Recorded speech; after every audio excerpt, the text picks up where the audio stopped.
ಅಬ್ಬು, ಝಾನ್ಸಿಯಲ್ಲಿ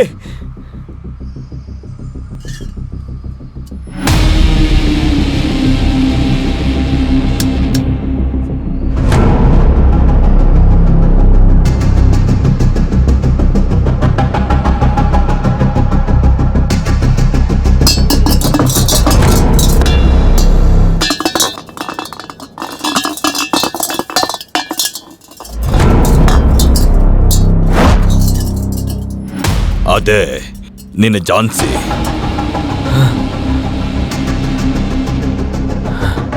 ಎತ್ಕೋ. ಯಾರೋ ಅವನು ಲುಚ್ಚ ನನ್ನ ಮಗ. ನಮ್ಮನೆಗೆ ಬಂದು ನಮ್ಮಪ್ಪನ ಕೊಂದು ನಮ್ಮನೆ ಹುಡುಗಿನೇ ತಕೊಂಡು ಹೋಗಿದ್ದಾನೆ. ನಮ್ಮ ಅಪ್ಪನ ಜನಾಜ ಮುಗಿಯೋ ಅಷ್ಟರಲ್ಲಿ ಆ ಹಣ ಆ ಹುಡುಗಿ ನನ್ನ ಕೈಗೆ ಸಿಗಲಿಲ್ಲ ಅಂತಂದ್ರೆ ನಾಳೆ ನೀನು ಇದೇ ತರಾನೇ ಚೊಂಬಲ್ಲಿ ಉರುಳೋಗ್ತೀಯ.